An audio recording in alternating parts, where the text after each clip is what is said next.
nome é Maísa Marques, eu sou do XOSP e esse é o segundo vídeo da série Desvendando o Faturamento TIS que nós estamos fazendo em parceria com a Fatura ABC, empresa parceira do XOSP, especialista em faturamento médico e em gestão de clínicas e consultórios. E aqui com a gente está a Renata, da Fatura ABC, mais uma vez. Olá, Renata, seja bem-vinda. Olá, Maísa, muito obrigada. Obrigada a todos que estão nos acompanhando para esse segundo vídeo. E vamos lá. No primeiro vídeo da série Desvendando o Faturamento TIS, nós conversamos um pouquinho sobre antes do faturamento. Nós focamos na gestão da sua clínica, do seu consultório e sobre como um sistema de gestão pode facilitar e qual é o papel do sistema, qual que é o papel da gestão humana em todo esse cenário aí das clínicas e dos consultórios. Se você ainda não viu esse primeiro vídeo, a gente vai deixar aqui linkado também o primeiro vídeo da série para que você possa assistir. Esse, como eu falei, é o segundo e hoje o tema desse segundo vídeo é o faturamento TIS em si. Nós vamos falar um pouquinho agora, trazendo a experiência da Renata, que já trabalha com faturamento médico desde 98, sobre como era o dia a dia das clínicas antes do faturamento TIS, como é agora. Então, Renata, gostaria de passar a fala agora para você contar um pouquinho pra gente sobre esse panorama do antes e depois do faturamento TIS e quais são os tão famosos benefícios que o padrão TIS trouxe para as clínicas e para os consultórios. Vamos lá? Vamos lá. Então, Maísa, o que acontece? No início, antes do padrão TIS, a forma de comunicação entre o prestador de saúde e o plano justamente era uma forma que não tinha um padrão.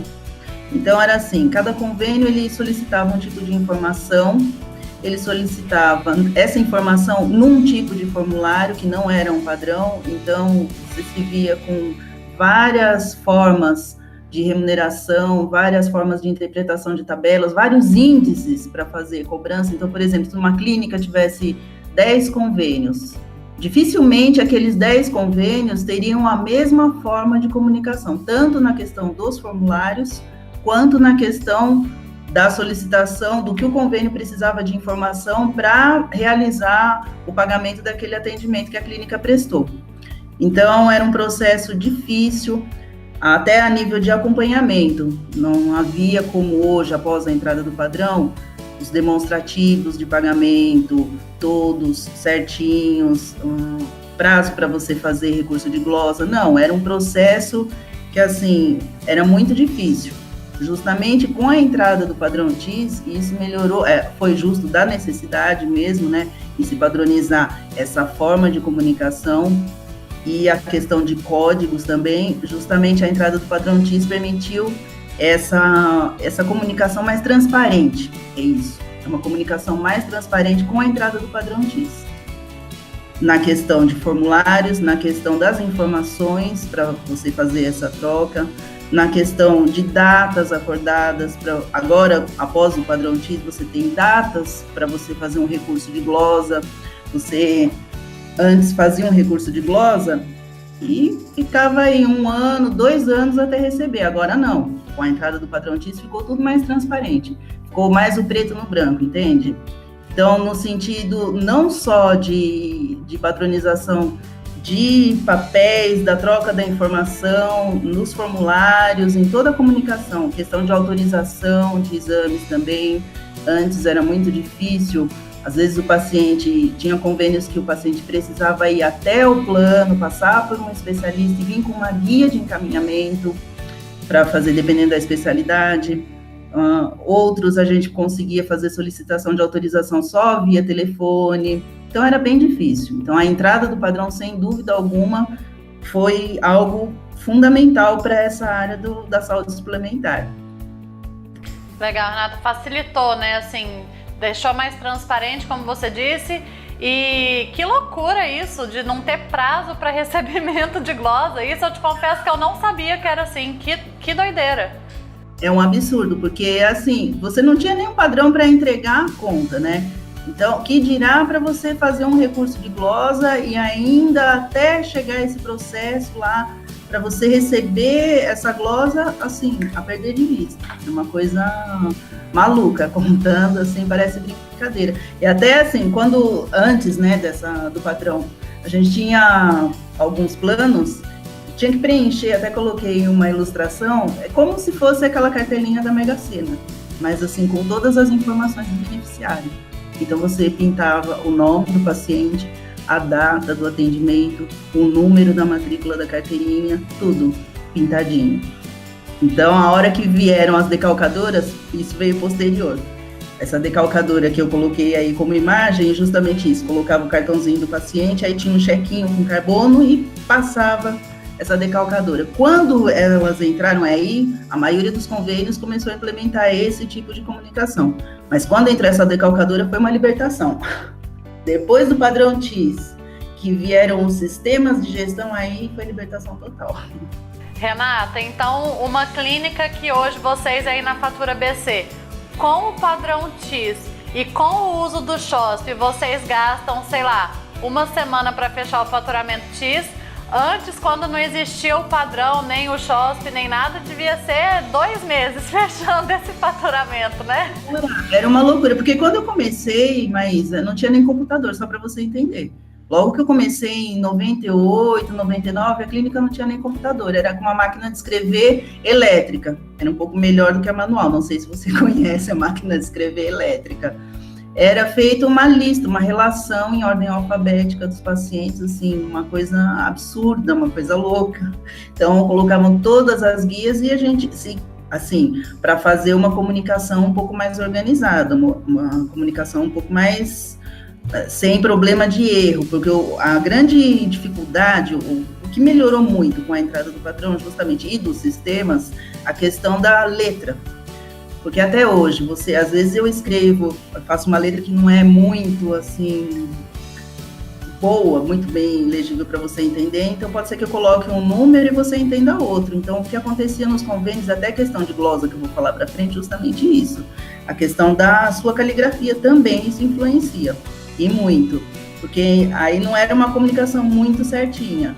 Também essa questão, a gente queria fazer uma informação um pouco melhor, a gente fazia com máquina de escrever, para tentar diminuir essa questão de glosa, inclusive, porque convênio, isso até hoje tem convênios que eles te glosam se você fizer uma rasura, mas a rasura não é assim, você pegar, escrever e riscar a informação. Se a sua caneta estiver falhando, por exemplo, e você tiver que forçar essa caneta para pegar, isso já é uma rasura, já é um motivo de glosa. Então, o padrão TIS, ele, sem dúvida alguma, ele entrou para melhorar uma série de... tornar essa informação muito mais transparente e eficaz mesmo. Legal, Renata. Vamos entrar então um pouco no padrão, como que é o padrão da troca de informação em saúde suplementar, como que é o TIS. Conta aí pra gente um pouquinho dos 5 componentes dele. Isso, então, justamente isso, essa necessidade de padronização. Então, no final, esse padrão, esse TIS, que é a troca de informação em saúde suplementar, ele é um padrão que é justamente para onde deva ocorrer essa troca de informação. Então, ele ficou organizado em 5 componentes. O componente organizacional, que é a própria organização mesmo do padrão TIS. Aí ficaram feitos os conteúdos, a organização de conteúdo e estrutura, que seria a parte da guia física. Então, o conteúdo que tem lá naquela guia física, que ela é separadinha por campos, numerada, então cada campinho à disposição daqueles campos na guia. Então, esse seria o componente de conteúdo e estrutura. Aí você tem o conceito das tabelas. No conceito das tabelas, viu-se também a necessidade da padronização dos códigos dos eventos em saúde, que é isso, a TUS, que é justamente a terminologia unificada da saúde suplementar. Então, não bastava padronizar a questão dos formulários, do meio de comunicação. Precisava também padronizar os códigos para utilizarem esses formulários. Então, justamente isso que aconteceu, padronizar a questão de CBOS, que são a ocupação, né, de cada especialidade tem o seu número, como se fosse o RG da especialidade, um número certinho para identificar o futurista, do dermatologista, e assim vai. Também, tudo que é de conceito nas guias, então, que você tem que colocar. Tabela 22, por exemplo, tabela TUS, são códigos, isso é um conceito. Quando você tem que colocar tipo de atendimento, consulta, que você coloca número 1, primeira consulta, isso é um conceito. Então, toda essa elaboração da guia faz parte nessa parte dos conceitos das tabelas. E aí você também ele tem um componente de segurança e privacidade, que é aquilo que a gente estava conversando, até que você abordou a questão do sistema na parte de segurança, né, para as clínicas. É mais ou menos a mesma coisa, tem segurança. Então, o padrão TIS, ele é a base, a troca é feita pelo web service, entre sistemas. Então, ele tem um componente de segurança. E a comunicação que ficou estabelecida para justamente fazer essa troca foi o XML. E aí, o XML, que é onde ele tem várias versões, então, assim, tem convênios que ainda estão numa versão anterior e tem convênios que já estão nessa última versão que foi publicada em 2017, né, em dezembro, que é a versão 3.1. Isso não deu diferença no começo, logo que entrou o faturamento TIS, até eles chegarem numa versão do XML, dessa troca da informação, houveram muitas mudanças, inclusive nas tabelas. Então, isso refletia diretamente na dinâmica da clínica. A clínica estava acostumada a solicitar um tipo de informação para o paciente. E aí, quando trocava esse padrão do XML, isso refletia também na guia física, porque a guia física é a cópia do arquivo XML, então são as mesmas informações. Mas nessas duas últimas trocas de versão, não houve impacto na guia física, então a comunicação em si continuou a mesma, a forma da comunicação continuou a mesma. Legal. Renata, deixa eu te fazer uma pergunta aqui que surgiu enquanto você estava explicando, porque assim, para você que está aí nos assistindo, acho que deu para entender que o padrão TIS, ele veio para padronizar realmente algo que é muito grande, né? Uma troca de informação entre vários profissionais, entre várias instituições, com várias operadoras de plano de saúde. Então, por isso que existe uma organização nesses 5 componentes, e cada um desses 5 componentes é uma vastidão de informações, né? Então, para o usuário final, vamos colocar assim, para o profissional da saúde que está lá fazendo o atendimento do paciente dele e depois mandando o faturamento no final, hoje é uma coisa muito fácil. Então, para quem não pegou essa realidade do faturamento médico antes da existência do padrão TIS, Renata, acho que esse vídeo aqui, esse segundo vídeo da nossa série Desvendando o Faturamento TIS, está excelente exatamente para mostrar o quanto o padrão TIS facilitou e simplificou, porque assim, hoje a gente olha esses 5 componentes e fala, não, beleza, tudo faz sentido, tudo é ótimo, tudo conceito, tudo organizado,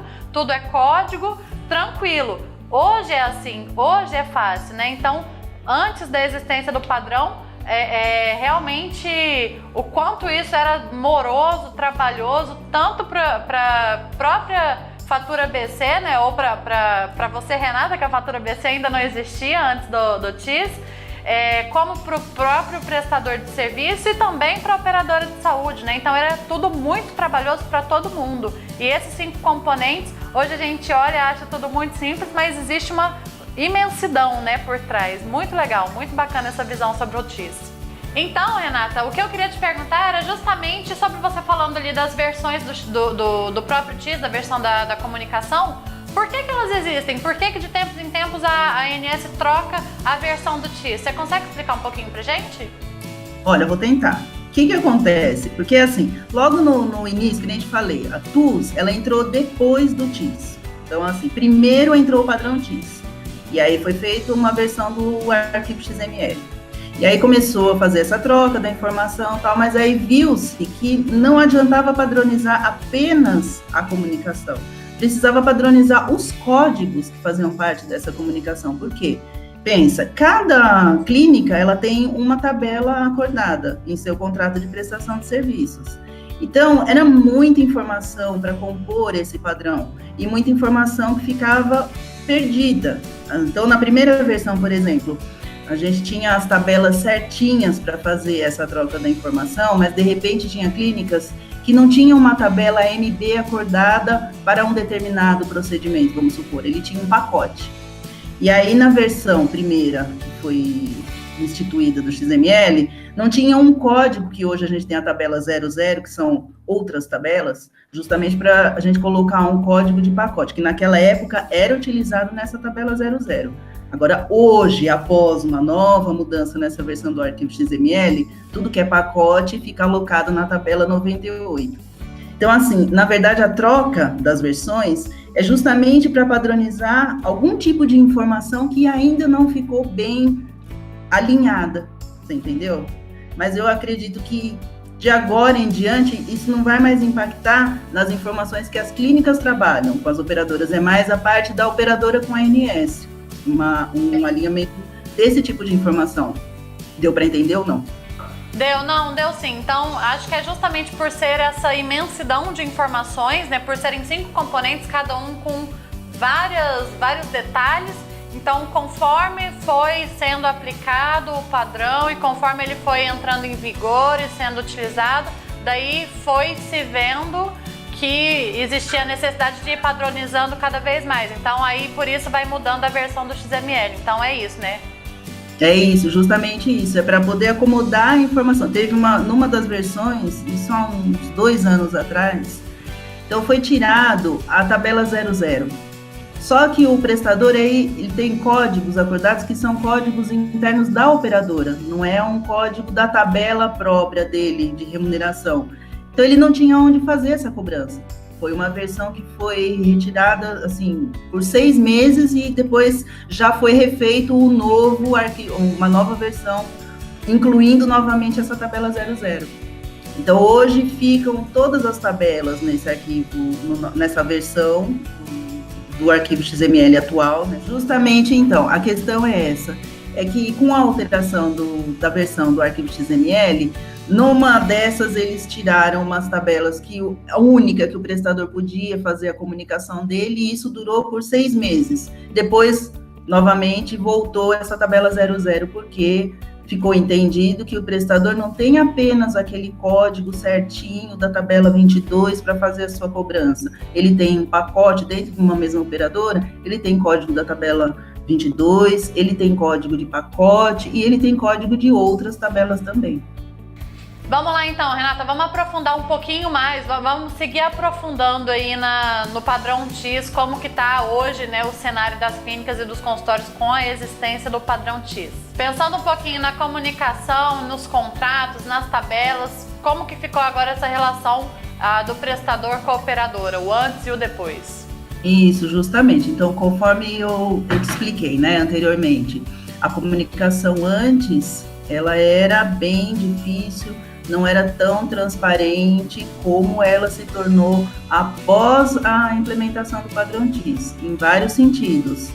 Desde a hora de você elaborar o processo e fazer a entrega do faturamento, até o ponto do recurso de glosa e pagamento desse recurso de glosa. Então, a comunicação, ela melhorou da água para o vinho, nesse sentido, com certeza. Os contratos também, eles tornaram-se... Antes, o índice de remuneração, ele era muito diversificado, então você tinha valores com uma série de tabelas, não era só tabela MB, nem só tabela CPHPM, tinham vários índices para você precificar. A cobrança de materiais e medicamentos também não era uma cobrança fácil, porque você não tinha um índice fixo para se basear, então era um índice de mercado. E aí acabava que, às vezes, a gente tinha que mandar a nota fiscal daquele produto para poder fazer parte do processo de cobrança, o que melhorou muito com a padronização no padrão TIS, porque ele padronizou também esse sentido. As tabelas que ficaram acordadas como índice, né, de mercado, então ficaram acordadas as tabelas para materiais, a tabela Simpre, e para medicamentos, a tabela Brasíndice. Então é um índice de referência que você tem um código TUS para fazer essa cobrança. Então isso ficou acordado, essa comunicação ficou muito melhor a nível de contrato, até de contratualização. Saiu um pouco da questão de pacotes, porque antes também muitos convênios faziam o pacote da consulta aliada ao procedimento. Então, isso ficou, depois dessa reforma, foi um processo grande mesmo, essa implementação do padrão. Parece que é uma coisa simples, a gente coloca em slides, né?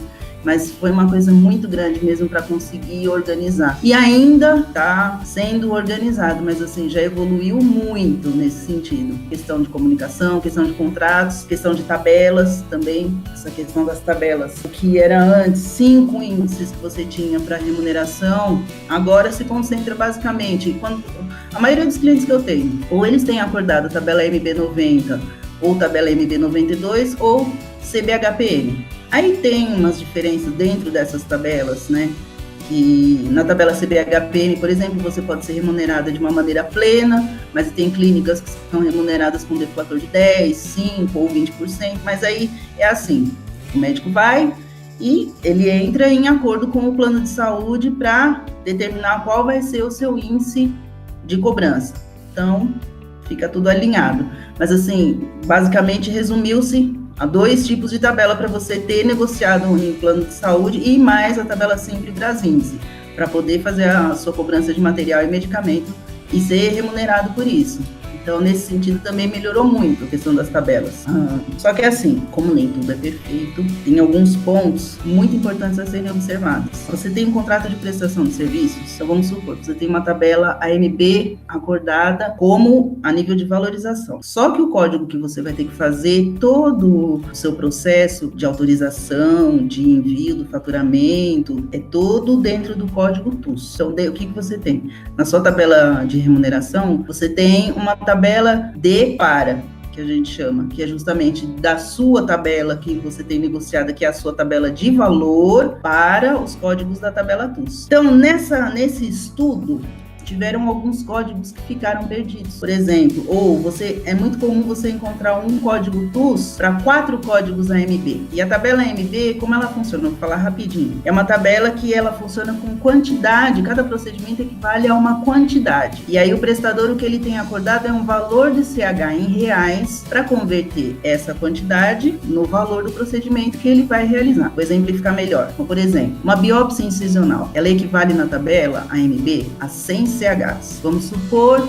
ele tem lá acordado 0,18, tanto faz o valor. Isso não é o que é o ponto para a gente pegar aqui. A questão é que se você coloca essa biópsia incisional numa tabela de para, em alguns convênios, essa quantidade de CHs que ela tinha na tabela NB de 100 CHs, em determinados convênios, convertendo para o código TUS, ela ficou com 50 CHs. Ela ficou com a metade, entende? Então, tiveram algumas especialidades que ficaram afetadas nesse sentido. Por exemplo, fisioterapia. Eu tenho clínicas, de fisioterapia. Então, tem alguns procedimentos que o mesmo código TUS, ele equivale a 2 códigos da tabela AMB e com quantidades de CHs diferentes. Então, vamos supor, numa fisioterapia, eu tenho um código que ele equivale a 50 CHs e eu tenho um outro código AMB que equivale a 25 CHs e um código TUS apenas para esses 2 códigos AMB. A clínica vai cobrar com essa quantidade de 50 CHs, vamos supor. Ou ela vai cobrar com um procedimento que está correspondendo ao que ela quer realizar. Só que aí chega no convênio, na parametrização do sistema deles, só ficou um código AMB justamente com a quantidade de CH menor. São várias situações que também ocorrem, mas assim, como a sua tabela, é importante que a clínica entenda que o código TUS, a tabela TUS é só para códigos, não é para valor.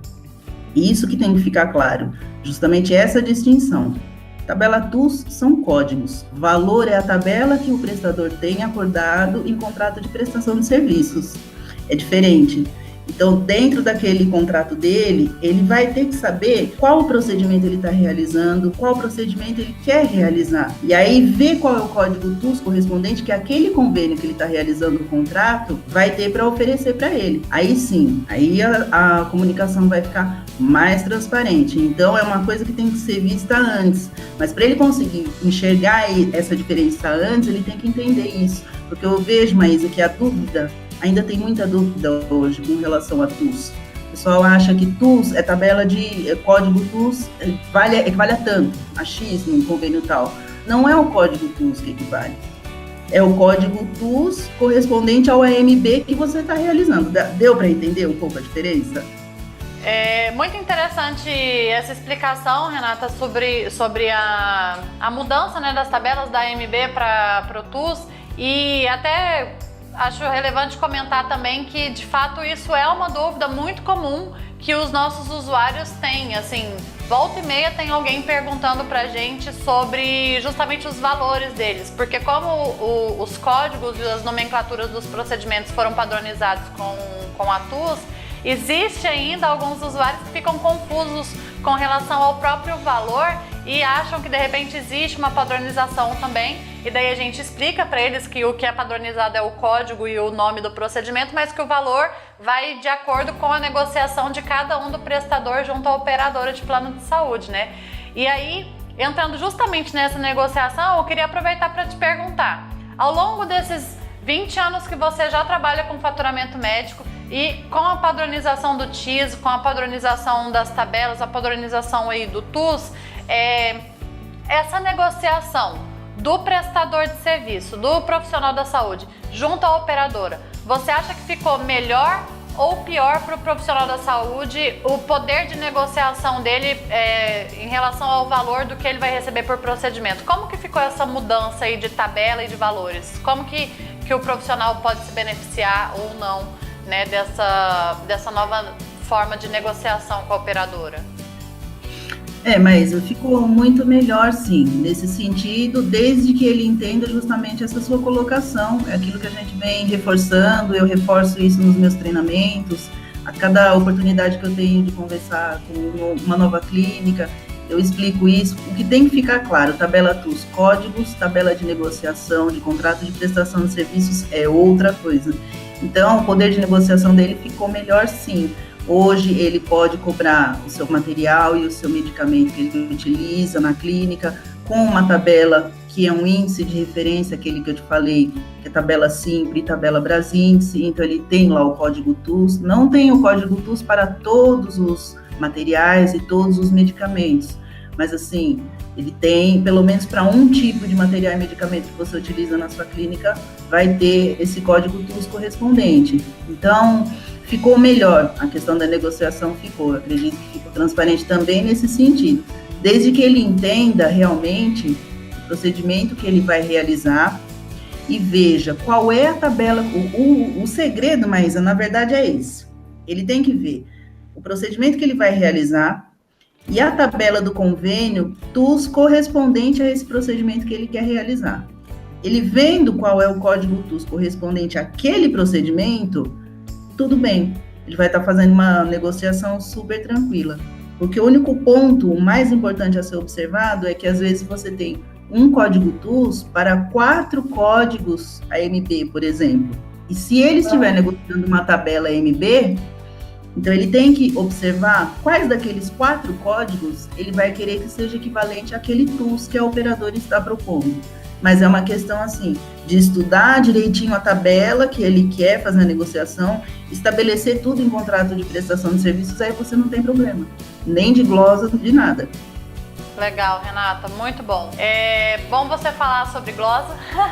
Esse vai ser o tema do nosso próximo vídeo. A gente está encerrando agora, então, o nosso segundo vídeo da série Desvendando o Faturamento TIS. Nós já falamos sobre sistemas de gestão, agora hoje falamos sobre o antes e o depois do padrão TIS, o que mudou na vida dos profissionais da saúde, das clínicas, dos consultórios. E agora, no próximo vídeo da série, a gente vai falar um pouquinho sobre glosa. Renata, agradeço mais uma vez a sua participação e a sua presença aqui gravando com a gente hoje. Vejo você no próximo vídeo e muito obrigada.